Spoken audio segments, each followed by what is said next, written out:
Ik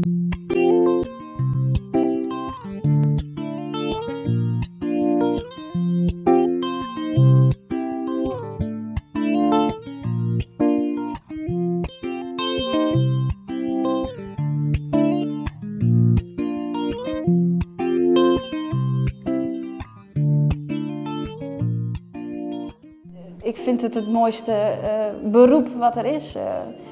Ik zou niet iets anders willen doen.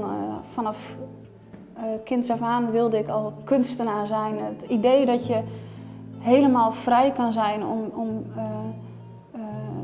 je fascinaties te uiten op die manier zoals je dat wil. En daarom ben ik ook autonoom beeldend kunstenaar. In het dagelijks leven kan ik vrij onzeker zijn en overkomen als een verlegen persoon. In mijn kunst is die onzekerheid er niet. En best wel brutaal is het, mijn werk. En ik denk dat dat wel een groot gedeelte is van wie echt Frida is.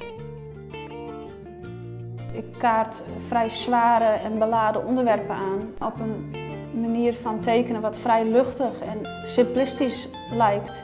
Misschien valt dat niet helemaal samen met zo'n tekening en ik kan me voorstellen dat het voor mensen wringt. En ja, dat kan misschien juist heel lekker zijn.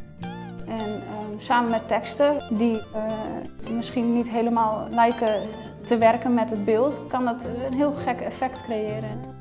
Op dit moment verdiep ik mij in mijn opa's verleden. En, ik heb me al eens verdiept in de vader van mijn vader. En op dit moment kijk ik naar mijn moeders vader.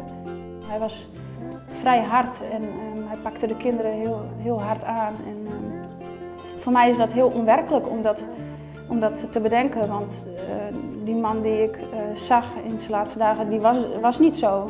Dus dat soort aspecten spreken mij aan. Vooral als ik een doosje met negatieven van mijn opa's jeugd in handen krijg, die eigenlijk nog nooit door iemand anders in de familie is gezien. Die foto's die gebruik ik dan om er werk van te maken. En, tezamen met mijn laatste herinneringen van hem. Ja, de kunstenaarswereld, daar kies je niet voor, daar beland je in.